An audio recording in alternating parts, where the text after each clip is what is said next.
Bonsoir à tous.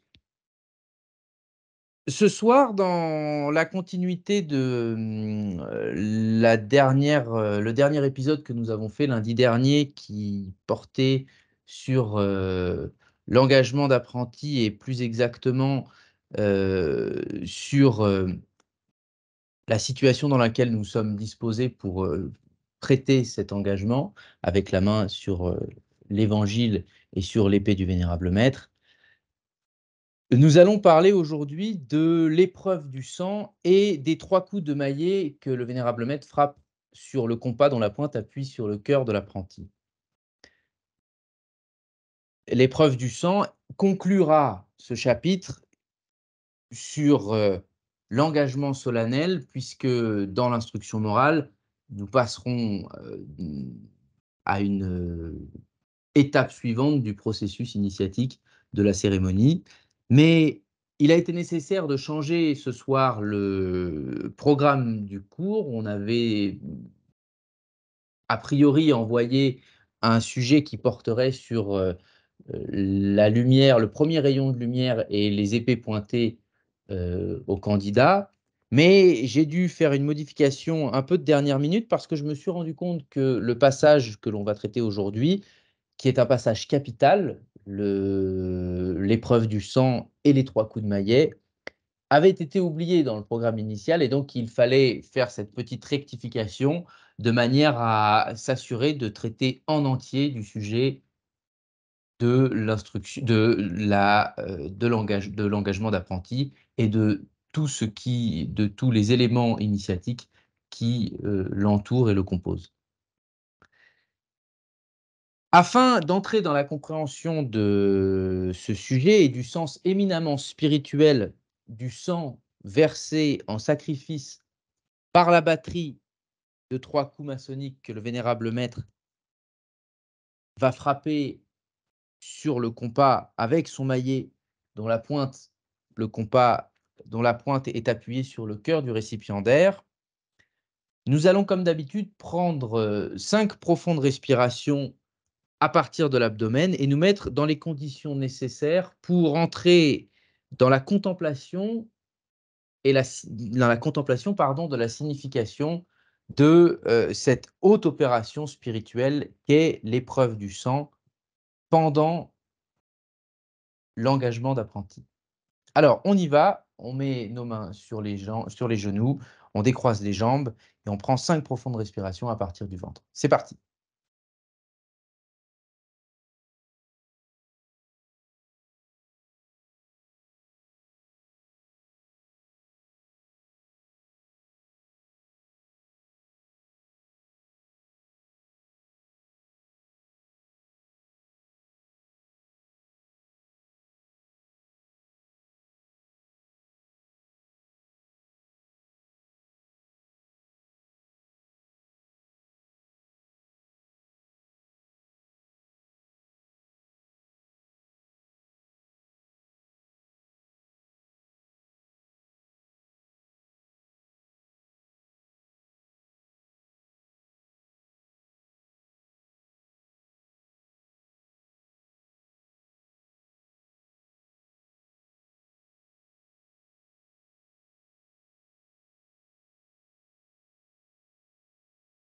Merci beaucoup.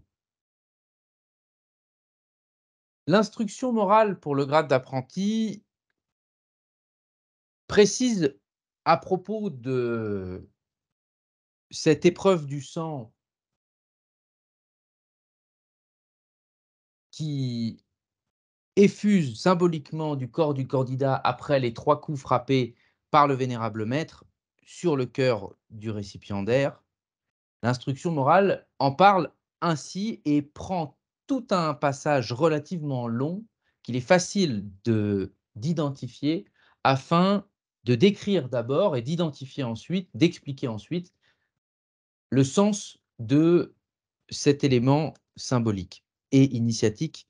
Et voilà comment l'instruction en parle. On a exigé votre consentement pour sceller de votre sang votre engagement. Mais le vénérable maître s'est contenté de votre bonne volonté et votre sang n'a point été versé. En faisant des recherches, dans les différents manuscrits, on remarque qu'il y a eu des versions authentiques qui, au lieu de dire: «Et votre sang n'a point été versé», le remplacent par: «Le mystère a seulement été figuré». C'est intéressant, on pourra éventuellement en reparler et parler de cette différence entre les 2. «Et votre sang n'a point été versé» ou «Et le mystère a seulement été figuré». Et cela continue en disant: «Vous avez été reçus, francs-maçons, reçus, vous avez reçu ces coups, mais vous avez été reçus, francs-maçons, par 3 coups de maillet sur le compas dont la pointe était posée sur votre cœur». Ça, c'est pour la partie descriptive qu'en fait l'instruction morale, et la partie explicative qui est donnée juste ensuite, comme toujours selon, cette méthode très explicative thématiquement, qui est le fonctionnement de l'instruction morale que l'on décortique, et que l'on analyse depuis le début de l'année. Voilà l'explication qui en est faite. Le sang vous rappelle que ce fut par l'effusion du sang que l'alliance du Seigneur fut formée avec Abraham, père du peuple choisi, premièrement. Deuxièmement, que ce fut par le sang que la loi donnée à Moïse, un bond dans le temps, donnée à Moïse sur le Sinaï, fut pratiquée dans le temple. Et troisièmement, et là on fait un encore plus grand bond dans le temps spirituel et biblique, que c'est enfin par le sang que la loi de grâce a été établie et propagée. Quant aux 3 coups sur le cœur,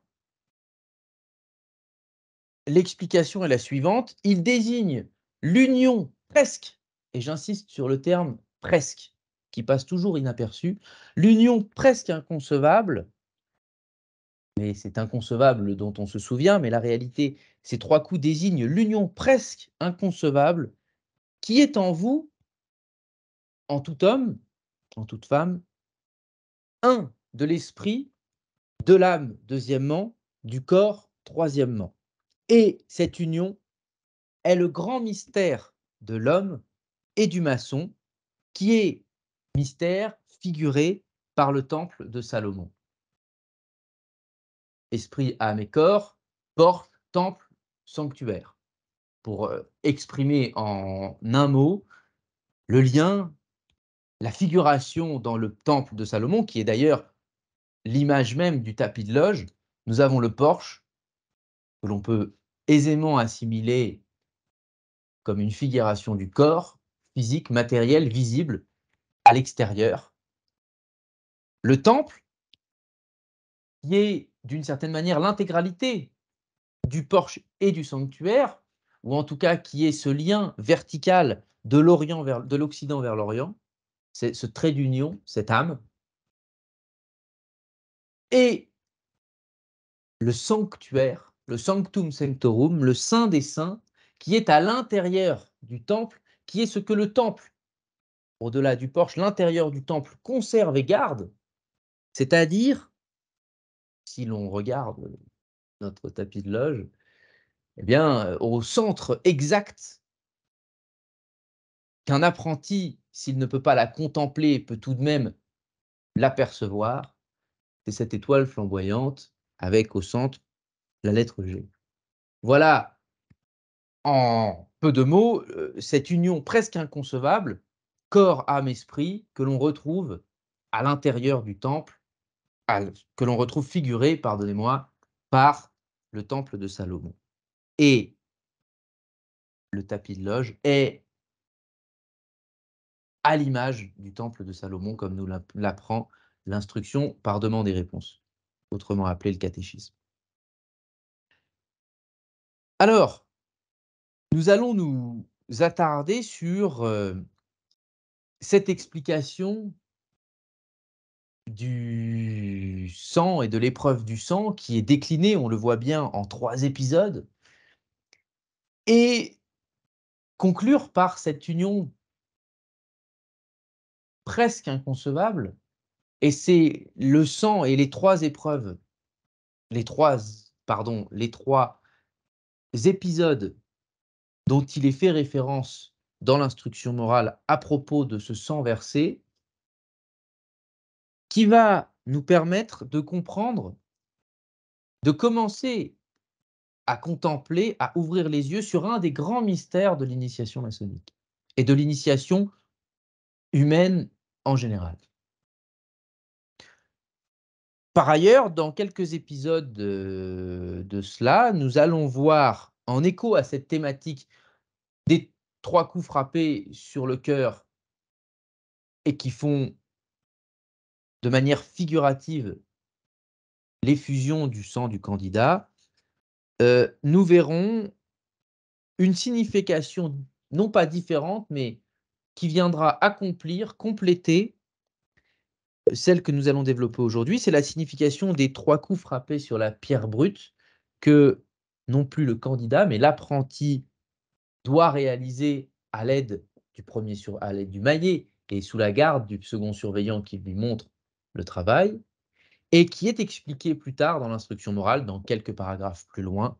C'est pour ça que nous en reparlerons un peu plus tard. Et la signification dont nous parlerons cette fois prochaine, est la signification au passage, qui est celle de toutes les batteries à chaque fois que vous l'entendez. Cette triple explication, 2 fois maintenant et une troisième fois plus tard,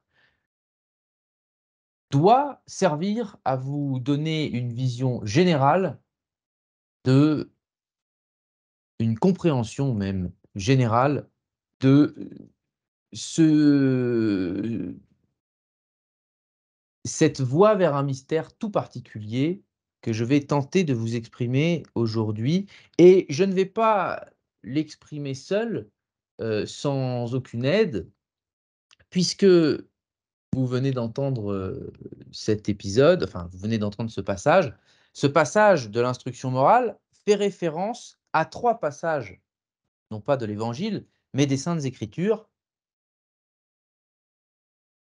Les 2 premières sont des références que l'on appelle, dans le jargon, vétérotestamentaires, c'est-à-dire de l'Ancien Testament, et la troisième fait référence à un passage du Nouveau Testament, et plus précisément des Évangiles. Alors, quelles sont ces références et quels sont ces épisodes? Je dis que je ne vais pas parler seul.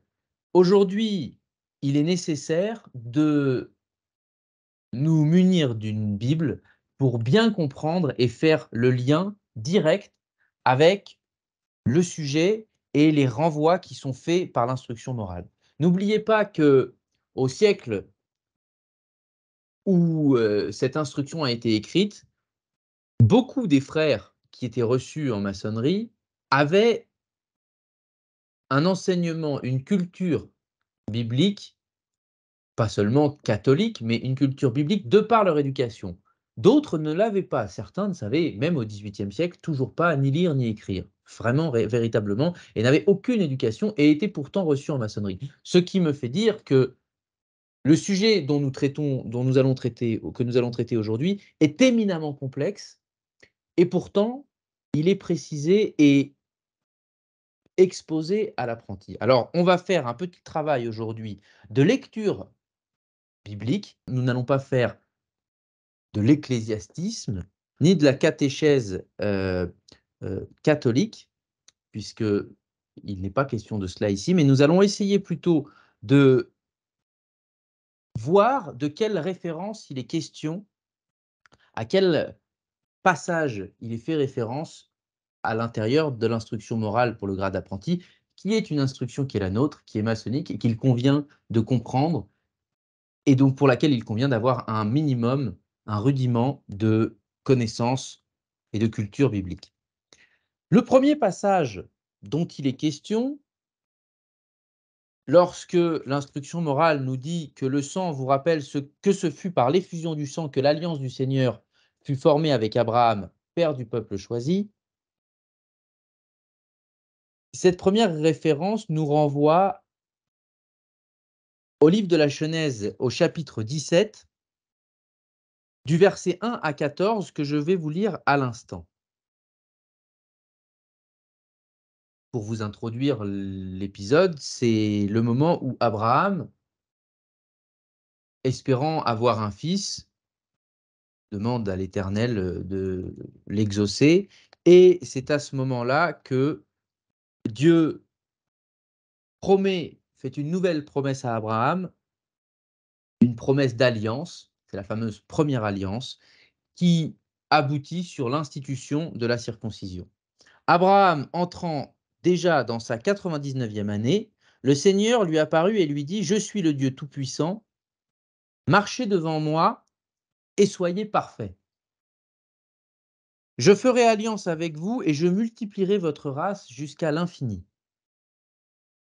Abraham se prosterna le visage en terre. Et Dieu lui dit: C'est moi qui vous parle, je ferai alliance avec vous et vous serez le père de plusieurs nations. Vous ne vous appellerez plus Abraham, mais vous ne vous appellerez plus Abram, mais vous vous appellerez Abraham, parce que je vous ai établi pour être le père d'une multitude de nations.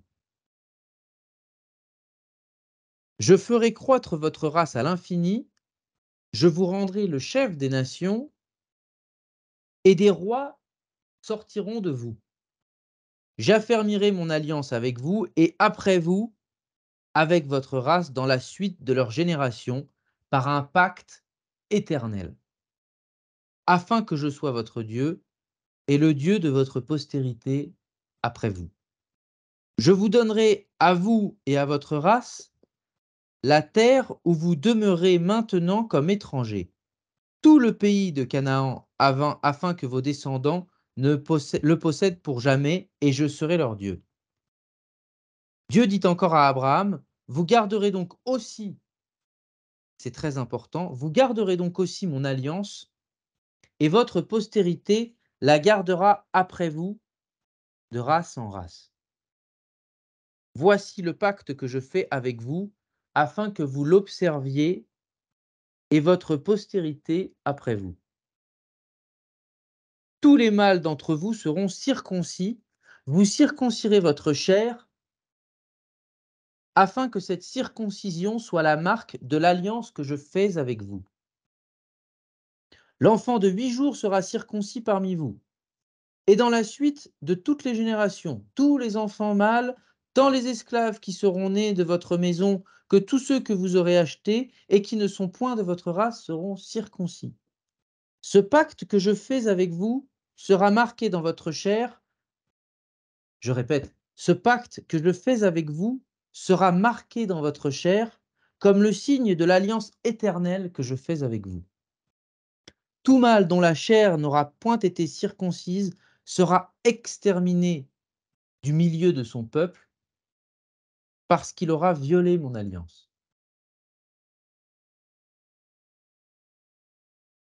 Les mots de l'Ancien Testament, on peut le voir, sont d'une dureté, d'une violence parfois qui laisse perplexe le chrétien, qui plus est moderne.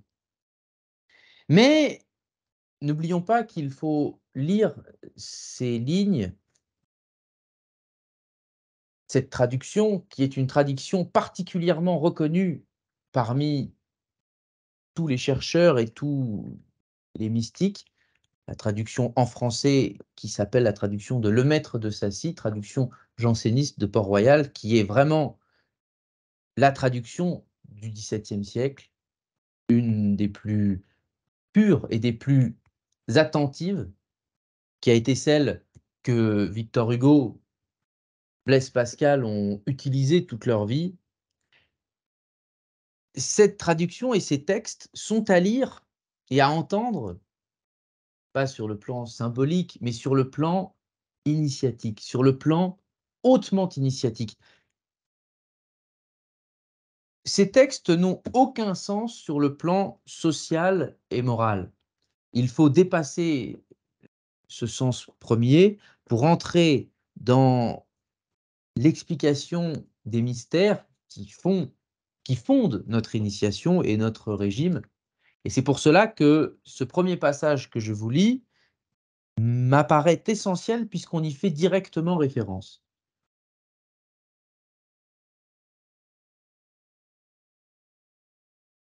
Dans ce passage qui est assez long, la première chose que je voudrais noter et vous surligner, puisque je ne vais pas entrer dans une explication, une interprétation détaillée et savante de ce passage qui est très compliqué, mais qui mérite d'être connu, surtout pour un maçon, au régime écossais rectifié, puisque, on l'a bien vu, on y fait directement référence.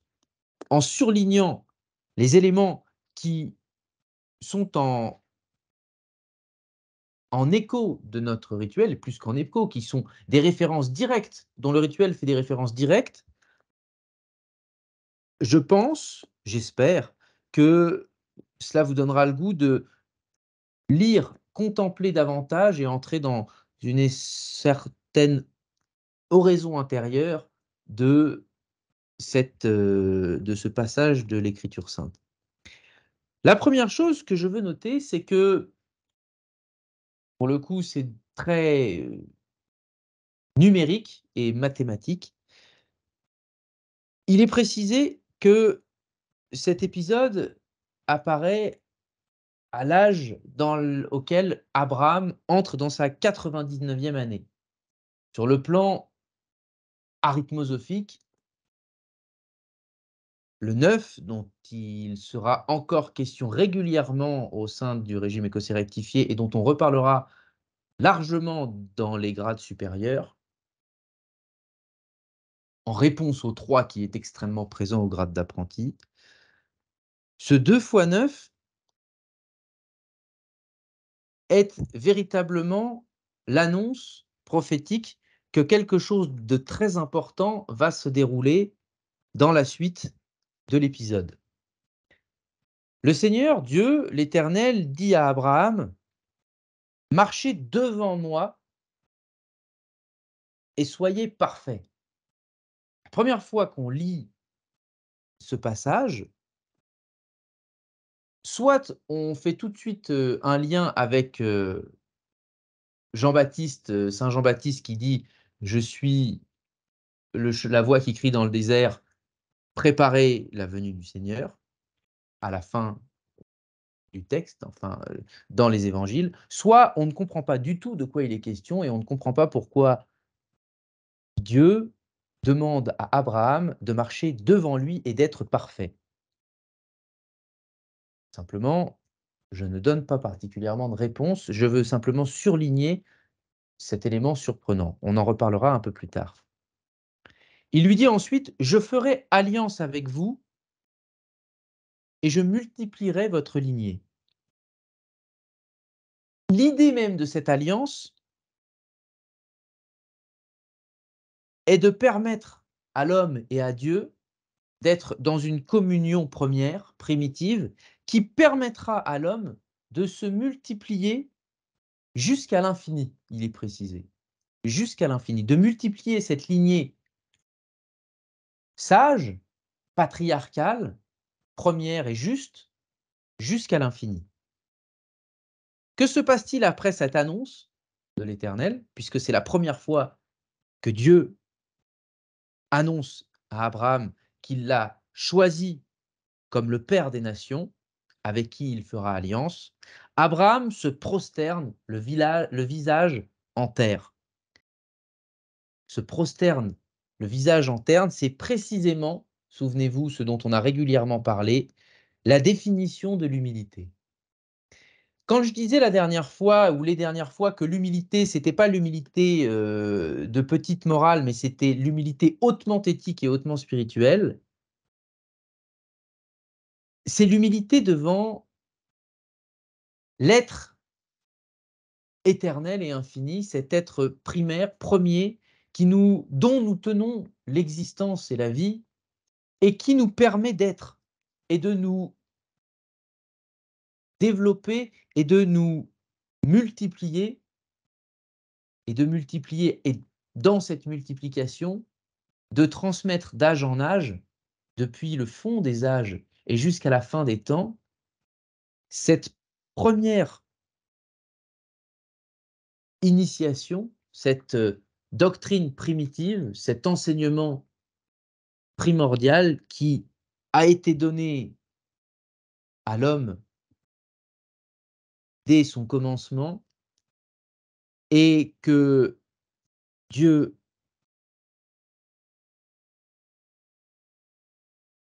concède, ré rappelle dans cette alliance avec Abraham et il lui rappelle et il lui retransmet via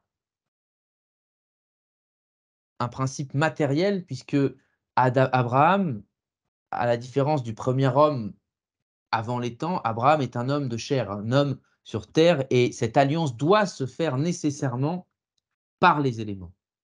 Il n'était pas possible qu'elle soit faite autrement que par ces éléments.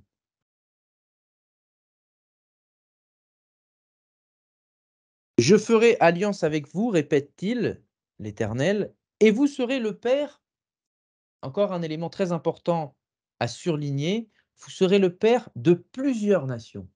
J'insiste pour surligner ce passage, ce détail, en étant lui-même seul le père de plusieurs nations, tout en étant le père du peuple choisi, on commence à sentir, à comprendre que le peuple choisi, bien sûr, c'est le peuple d'Israël, mais c'est le peuple d'Israël qui va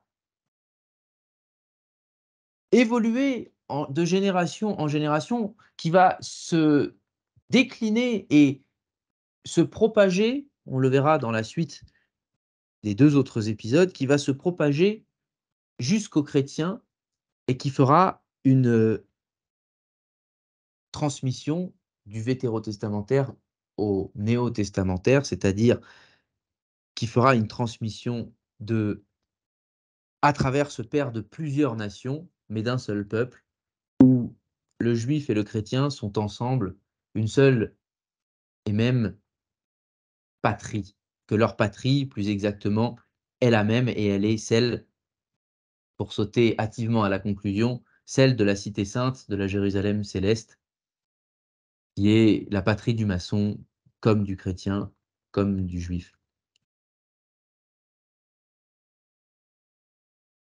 Continuons dans les éléments importants à surligner dans ce passage. L'Éternel lui dit: «Des rois sortiront de vous». Alors là, il y a il y aurait énormément de choses à dire, mais résumons par le fait que est prophétisé David et Salomon, roi d'Israël, fils de Da fils de David, que le Christ est souvent appelé par, la cananéenne fils de David, roi d'Israël par les Juifs. Il est écrit, Iésus Christos, Iudeum Rex, roi des Juifs, INRI, Iesús Nazareum, pardon, Iudeorum Rex, Jésus de Nazareth, roi des Juifs.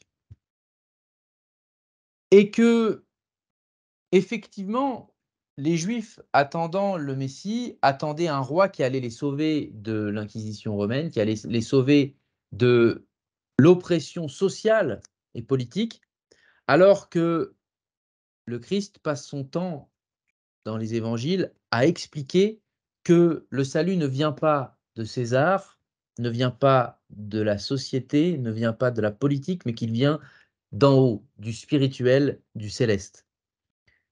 Le roi, les rois dont il est question et qui sortiront de la lignée d'Abraham doivent faire référence, écho pour tous les maçons rectifiés qui ont pris la peine de lire l'instruction morale, pardon, la règle maçonnique en 9 points, la règle à l'usage des loges réunies et rectifiées, pardon, j'ai eu une petite coupure qu'il faudra que je coupe, excusez-moi, ça a sauté tout d'un coup. Vous m'entendez toujours? Oui? Ouais. Ces rois qui sortiront d'Abraham doivent faire référence à la conclusion de la 7e du 7e article de la règle en 9 points pour le maçon rectifié qui conclut de cette manière: «Et tu marcheras sur cette terre l'égal des rois». Pour quelle raison? Parce que en ayant accompli la connaissance de ces mystères, il n'y a plus de limitation au bonheur de l'homme. Parce que étant entièrement entré dans l'humilité, entièrement en justesse, entièrement juste et compatissant et bienfaisant envers tous les hommes, entièrement prosterné et religieux devant ce culte primitif qu'il doit rendre à l'Éternel, pour sa plus grande gloire, la plus grande gloire de l'Éternel, mais pour son propre salut à l'homme, alors il marche véritablement sur cette terre, l'égal de tous ces rois qui se croient supérieurs à l'Éternel. Ou, s'ils sont sages, qui savent la responsabilité immense qui leur incombe.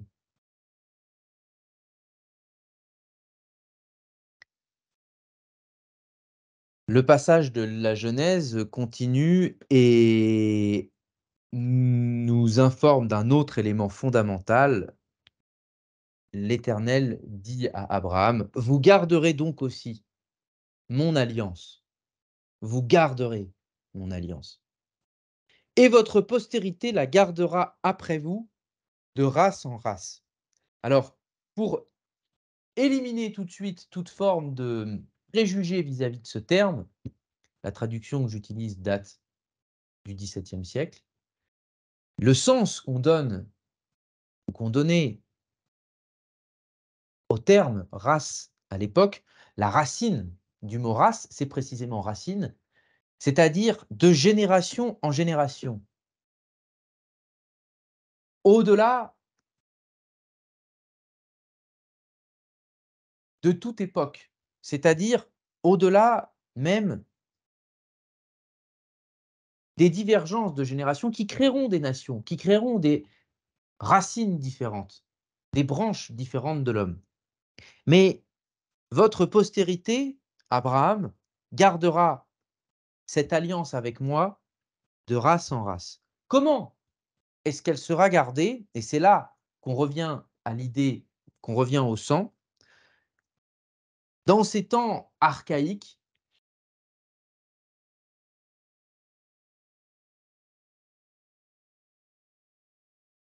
l'Éternel a dit: «Vous circoncirez votre chair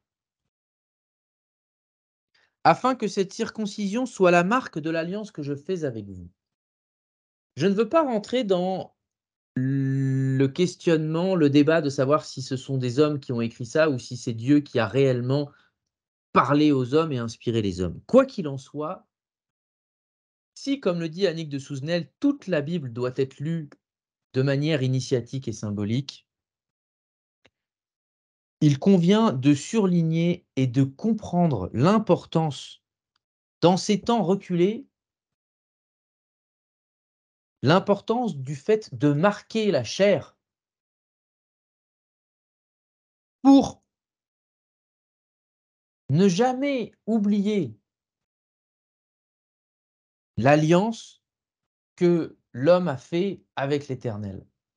On peut imaginer ce que ça a pu être pour des hommes il y a 3000, 4000, 5000 ans, 6000 ans, peut-être plus,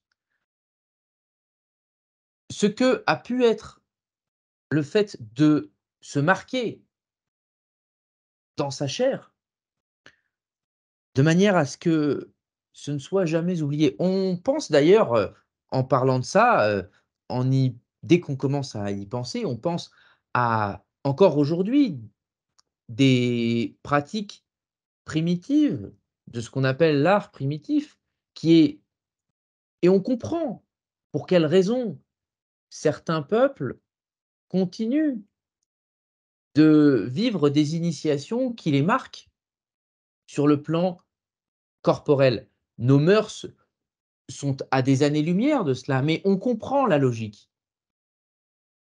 C'est pour ne jamais oublier l'importance de la vie et de l'être qu'ils tiennent, donc qu'ils tiennent de quelque chose d'autre que eux-mêmes et qu'il y a une alliance entre l'homme et quelque chose de supérieur. Par ailleurs, aujourd'hui, dans nos sociétés modernes, des marques corporelles, on en fait beaucoup, on en fait de nombreuses et on en fait tellement parfois que je me demande si on sait vraiment avec qui on fait alliance quand on fait ce genre de marque corporelle et on l'a pas tous fait, mais beaucoup d'entre nous ont eu pas seulement le loisir, mais la réflexion profonde de se dire: «Je dois j'ai besoin, j'exprime un besoin, une nécessité de marquer mon corps,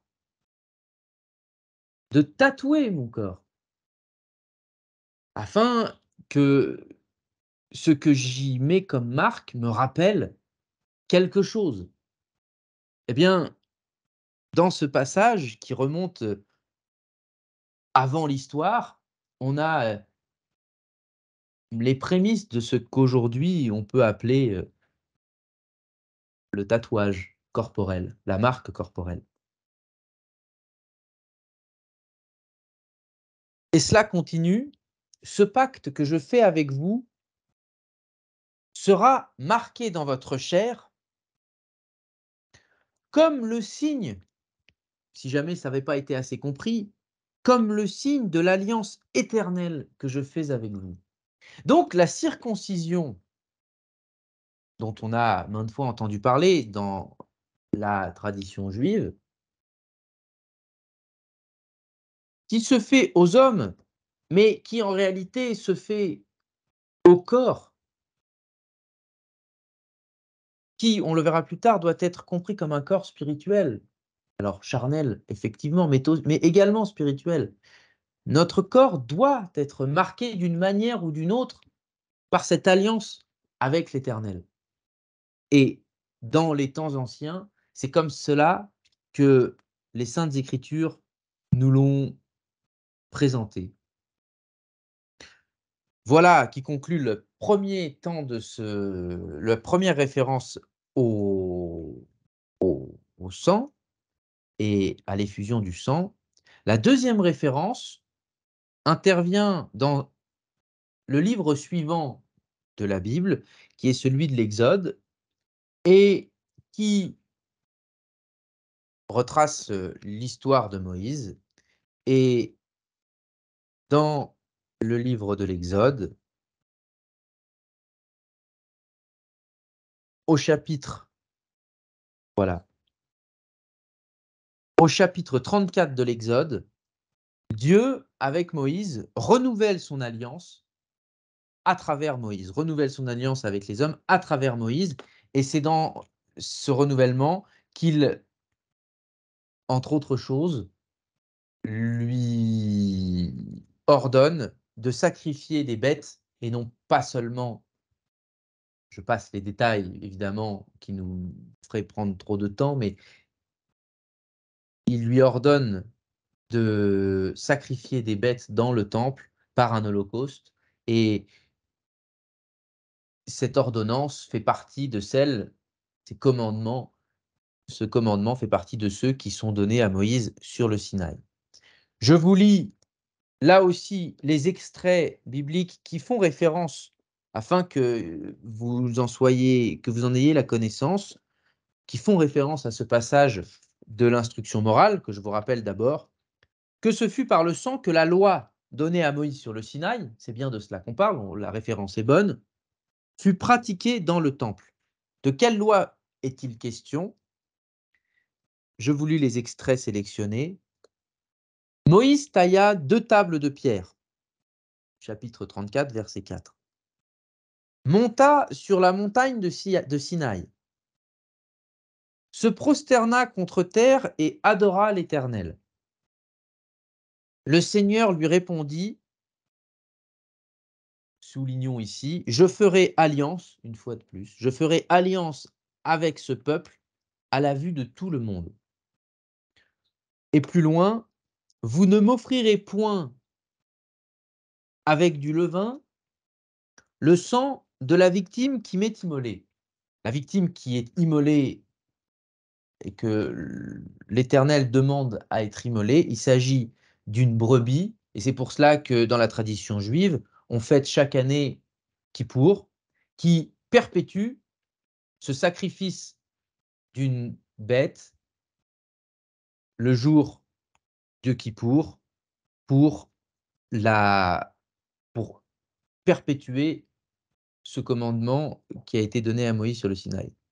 On comprend là aussi que comme comme la première alliance, la première référence au sang, ces 2 références sont encore cette deuxième référence est encore très loin de notre culture, de notre mode de vie et j'oserais même dire de notre tradition et c'est tout à fait normal. Mais il convient de comprendre d'où nous venons et par quoi nous sommes passés. N'oubliez pas que le Christ est avant tout juif, a vécu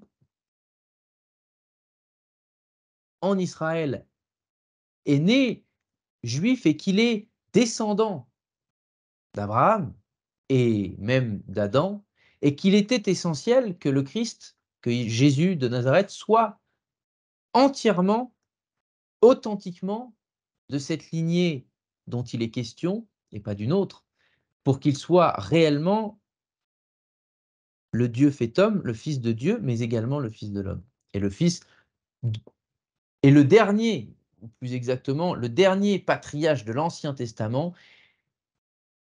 et celui par lequel nous sommes tous, si nous croyons en lui, c'est-à-dire si nous le reconnaissons comme ce qu'il doit être, par lequel nous sommes tous les descendants de ce premier homme qui forma avec l'Éternel en Éden, je veux parler d'Adam, la première des alliances, la première des unions, bien avant même l'apparition des temps.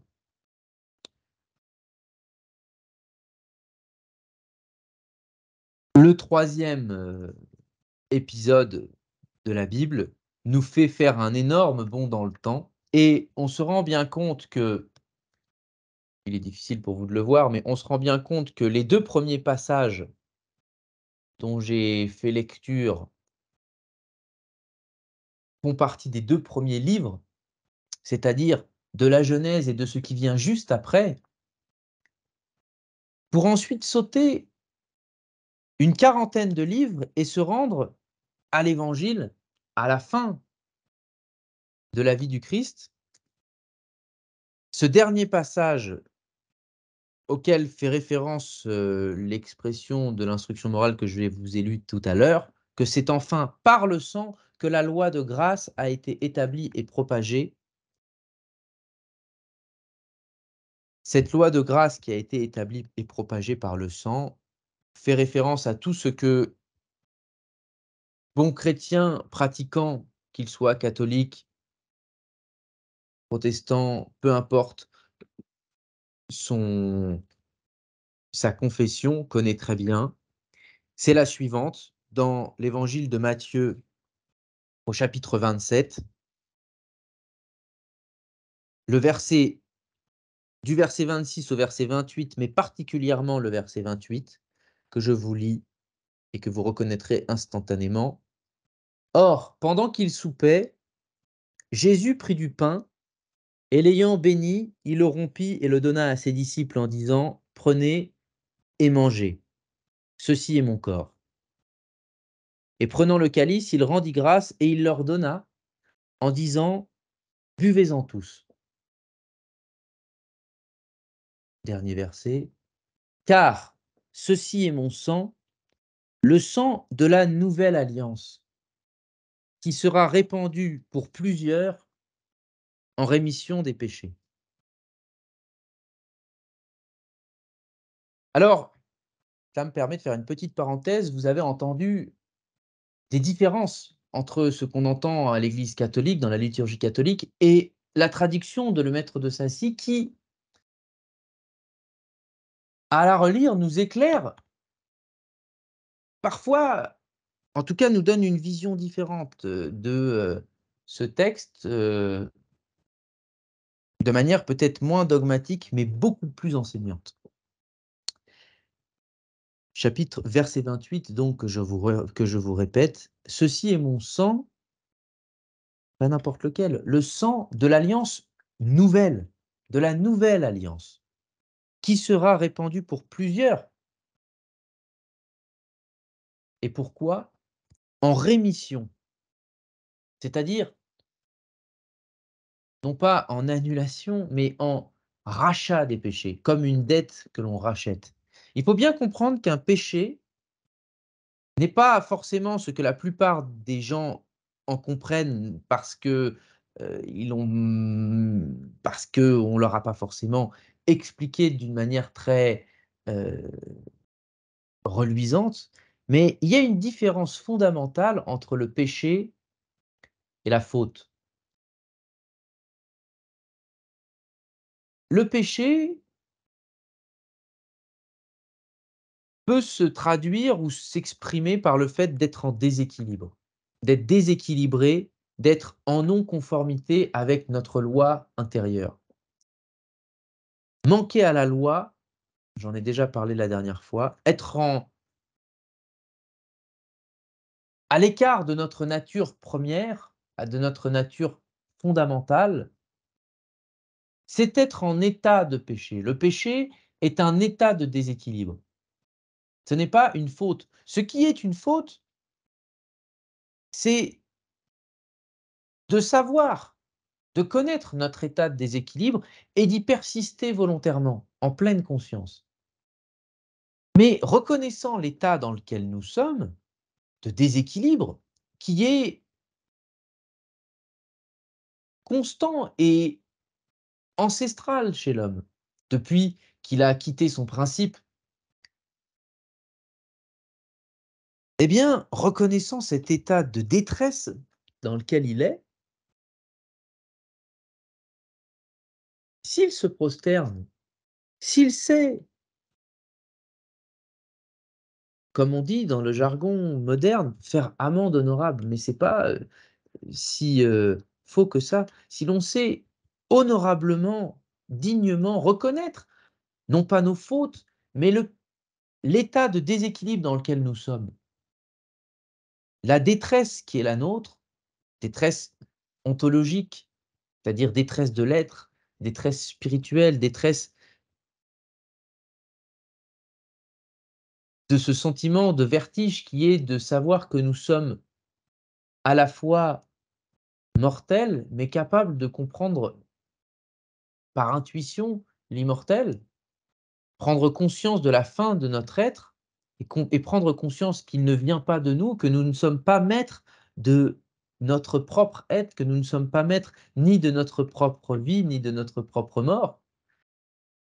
Puisque nous ne sommes pas maîtres de notre mort, nous ne sommes pas maîtres de notre vie. Eh bien, en reconnaissant ce déséquilibre,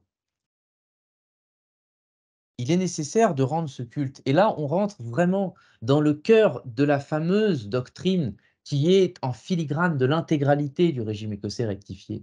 Cette doctrine qui est l'enseignement du culte primitif qu'Adam avait à rendre en Éden à l'Éternel, qui est l'opération spirituelle de l'homme par excellence, qui lui permet d'être en relation directe avec son principe, c'est-à-dire qui lui permet de se réorienter, de se retourner vers l'Orient, de se rectifier, de se remettre droit. Les compagnons parmi nous comprennent très bien ce que je veux dire. de redresser les choses et de se redresser vers ce principe, plutôt qu'être seulement à l'horizontale, apprendre à se remettre vers en verticale, dans une verticalité qui nous élève et qui nous permet de nous relier à la fois à nos racines terrestres et à nos racines célestes. Eh bien, pour accomplir cette opération hautement initiatique, il a fallu, depuis Abraham et jusqu'au Christ, en passant par Moïse, passer par ce dont j'ai parlé juste à l'instant, par des marques corporelles à l'homme et des sacrifices de bêtes, d'animaux dans le temple. Mais Christ forme une nouvelle alliance. N'oubliez pas que le Christ est l'agneau de Dieu, c'est-à-dire que il il est circoncis lui-même. Il a respecté de bout en bout toutes les lois. Il a pratiqué le culte primitif de bout en bout, du début jusqu'à la fin. Toutes les ordonnances ont été entièrement complétées. Toutes les lois ont été respectées par le Christ, toutes ces lois spirituelles. C'est normal, me direz-vous, puisque il est Dieu lui-même et que c'est lui qui les avait données au préalable. Mais il est important de comprendre qu'il est à la fois dans la lignée d'Abraham, dans l'observance d'Abraham, dans l'observance de cette première de ce premier sacrifice, dans l'observance de ce deuxième sacrifice, puisqu'il est l'agneau sacrifié lui-même. Et que par ce dernier sacrifice, tous les autres sacrifices qui pourraient venir après sont rendus inutiles. C'est son et c'est pour cela qu'il est la loi de grâce et qu'il accomplit, on en parlera une prochaine fois, qu'il accomplit ces 2 premières lois, ces 2 premières alliances et qu'il forme la nouvelle alliance. Il ne s'agit plus de l'évangile de Matthieu, mais l'évangile de Jean, qui nous donne un éclairage tout autre sur ce passage. Au chapitre 15, verset 10, le Christ dit lors de la scène à ses apôtres, à ses disciples: «Si vous gardez mes commandements», c'est toujours le Seigneur qui parle, dans les mêmes termes que l'Éternel qui parlait au début. «Si vous gardez mes commandements», écoutez bien, «vous demeurez dans mon amour, comme j'ai moi-même gardé les commandements de mon Père et que je demeure dans son amour».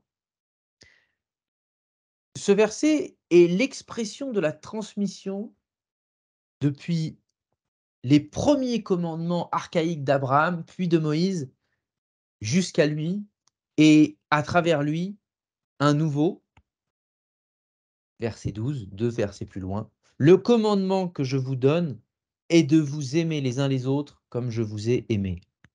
Et là, il est utile de continuer un petit peu en lisant les 3 versets suivants, qui sont les suivants. Écoutez bien, c'est essentiel. «Vous êtes mes amis», dit le Christ, «vous êtes mes amis, si vous faites les choses que je vous commande». On parle souvent en maçonnerie de vrais amis. «Vous êtes mes amis si vous faites les choses que je vous commande», et les choses que je vous commande, renvoie au verset précédent, «et de vous aimer les uns les autres comme je vous ai aimés. Je ne vous appellerai plus serviteurs», jusqu'à maintenant il les appelait, ses disciples, des serviteurs, «je ne vous appellerai plus serviteurs parce que le serviteur ne sait pas ce que fait son maître. Mais je vous ai appelés mes amis parce que je vous ai fait savoir tout ce que j'ai appris de mon Père». Ce verset numéro 15, on en reparlera au dernier grade de la maçonnerie rectifiée parce que on passe véritablement d'apprenti à initié un jour.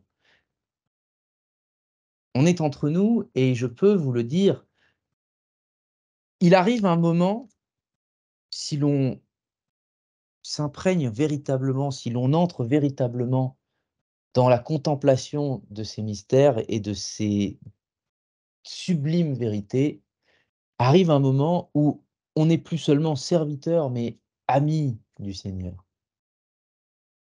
Et on est ses amis, il nous le dit: «Parce que je vous ai fait savoir tout ce que j'ai appris de mon Père».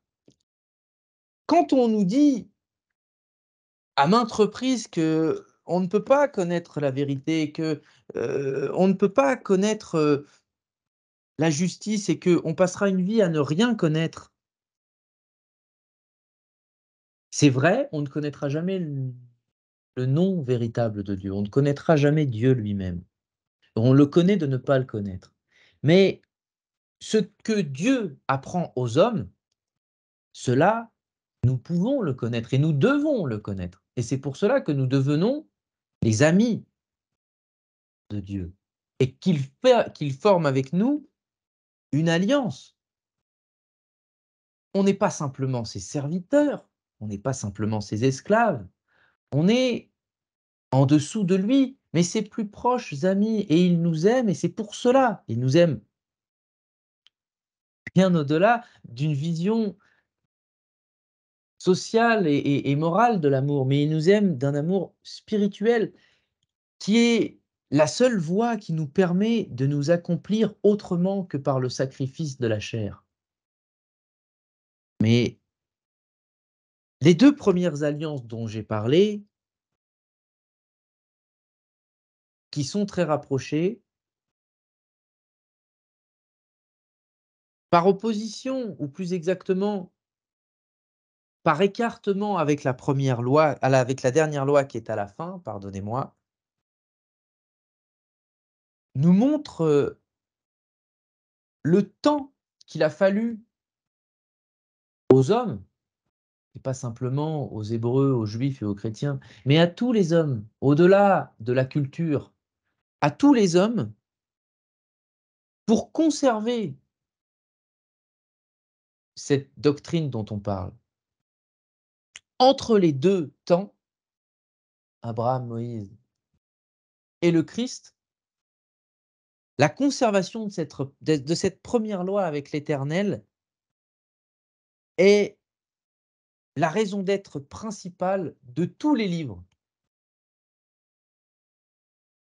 qui composent les Écritures saintes et de tous les cultes, de toutes les expressions du culte, du premier livre jusqu'aux évangiles. Pasquali parle de culte primitif. Martinez de Pasquali, dont certains ont connaissance, parle de culte primitif que les élus, c'est-à-dire les choisis, avaient à conserver et à transmettre de père en fils, de lignée en lignée, au sein de génération en génération, au sein de leur lignée patriarcale.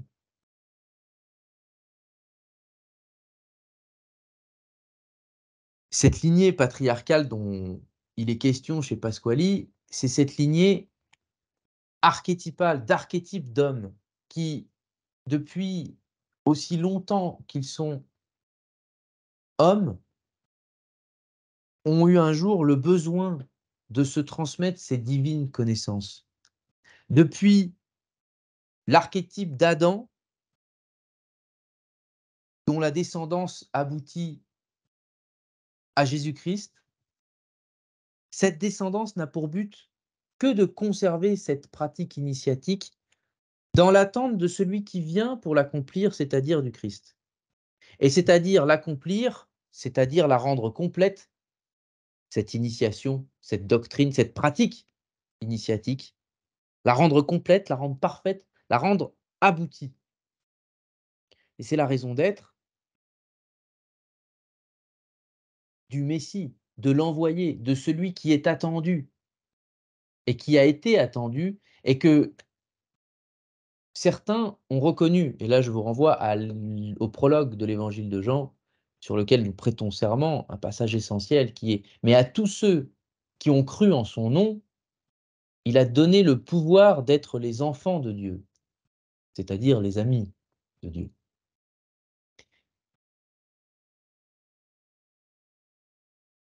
Cette expérience dont je fais, rapidement le portrait, brossé à grands traits, qui est une expérience de plusieurs millénaires, on le comprend bien. On ne sait même pas quelle est la véritable époque de vie d'Abraham. Mais cette expérience qui remonte, en tout cas aussi loin que l'écriture primordiale, primitive de ces textes,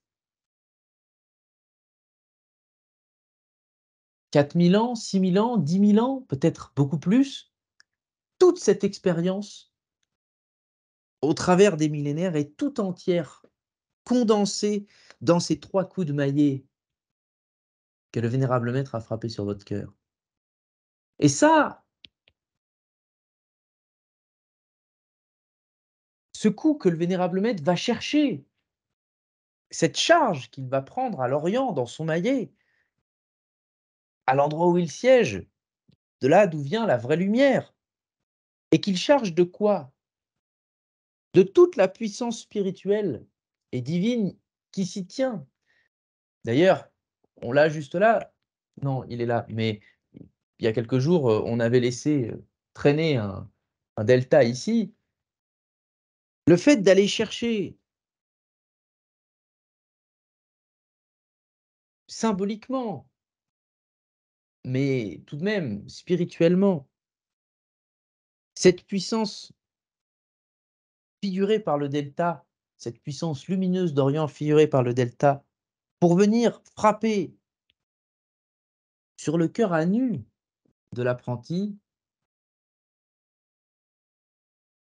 c'est peut-être la plus grande opération initiatique qui puisse être faite.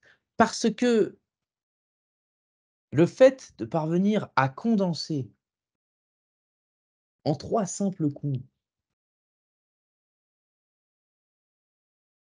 tous les symboles convergeant vers cet instant, pas seulement les symboles de votre cérémonie, mais tous les signes, tous les symboles, toutes les significations de l'intégralité du livre sur lequel vous tenez la main, condenser toute la tradition, autrement dit, toute la tradition spirituelle de l'humanité tout entière, depuis son origine primitive, au premier jour de l'existence de l'homme, antérieure même à l'histoire et au temps lui-même, jusqu'au Christ qui, lui, a une existence historique dont on a eu connaissance, qui a vécu parmi nous, dans l'histoire, dans la science, et qui nous permet, à travers son sacrifice, d'aller même au-delà et de perpétuer cette tradition immémoriale, ancestrale, dans l'amour, sans violence. Et c'est la raison pour laquelle le sacrifice est figuré simplement, et que votre sang n'a point été versé. Mais de perpétuer depuis le fond des âges, la nuit de l'homme, depuis sa naissance en tant qu'être, depuis son émanation du sein de la divinité jusqu'à la fin des temps, par simple 3 coups de maillet frappés sur le cœur, c'est ce qu'on appelle un prodige. Véritablement un prodige. Et ça, eh bien, chers amis, c'est exactement ce que vous avez tous reçu à ce moment précis. Et grâce à cette prodigieuse opération, qui est digne du Saint-Esprit, si elle a été faite avec la plus grande des consciences, la plus grande des présences, et si vous la vivez encore aujourd'hui, et vous savez apprendre à la vivre et à la revivre, aussi souvent que vos yeux se ferment pour vous en souvenir et que vous lui redonnez toute sa portée initiatique et spirituelle, vous apprendrez que votre cœur s'est ouvert à cet instant précis à la lumière. Pas seulement de manière symbolique et illusoire, mais de manière véritable, spirituellement, que, comme dit Jacob Böhm, votre âme s'est ébréchée et qu'elle a laissé passer, elle a laissé entrer à l'intérieur d'elle la lumière. Avant même nos yeux, parce que la lumière nous est révélée, nous est montrée qu'un peu plus tard dans le cérémonial. Mais à cet instant, la lumière qui est chargée et qui vient de l'Orient entre à l'intérieur de vous-même, à l'intérieur de votre cœur, et le maçon qui vit ce moment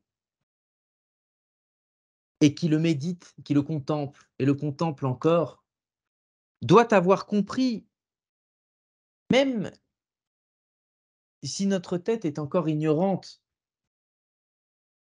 à ce moment-là, son cœur, lui, doit avoir compris qu'il y a désormais en lui cette alliance, cette union presque inconcevable qui est en lui, de l'esprit, de l'âme et du corps, comme le cite précisément l'instruction morale, je l'ai dit, lue en début de séance.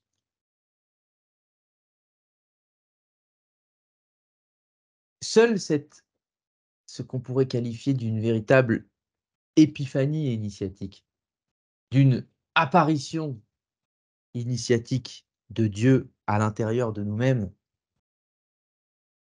seule cette opération a le pouvoir de nous rendre concevable cette union qu'on nous dit presque inconcevable. Il n'y a que par cette action, cette opération, que la divine sagesse de l'initiation, qui transcende la raison, s'installe seulement par ce moyen depuis le cœur de l'homme dans l'intégralité de son être. C'est-à-dire depuis son cœur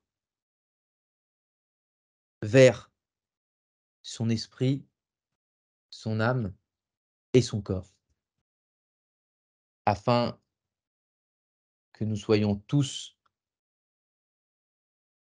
les amis du Christ, entièrement initiés à ces leçons que la sagesse divine nous offre et nous exhorte à suivre et à méditer. Merci à tous pour votre attention une fois de plus. C'est un plaisir de faire, ces exposés tous les lundis ou presque. Ce sujet était particulièrement délicat et je sais combien, il peut, éventuellement choquer ou surprendre, mais il est essentiel de bien comprendre la portée et la charge traditionnelle de ce passage. Nous nous revoyons la semaine prochaine pour, continuer sur le sujet qu'il était prévu de traiter aujourd'hui, c'est-à-dire le premier rayon de lumière. Cette fois, nous n'y dérogerons pas, le premier rayon de lumière et les épées pointées vers, le nouvel apprenti. En attendant, merci encore à vous malgré, tous les aléas qui sont les nôtres, ces derniers temps. Je vous remercie, d'écouter et d'être présent en grand nombre, comme aujourd'hui et d'écouter en rediffusion, comme je le sais que vous le faites tous. Continuez à chercher dans ces voies, à vous documenter, à étudier, à vous pénétrer de ces mystères qui ont des réponses pour vous disponibles afin de vous permettre de découvrir la vérité malgré les nuages épais qui la cachent aux yeux du vulgaire. Bonne soirée à tous.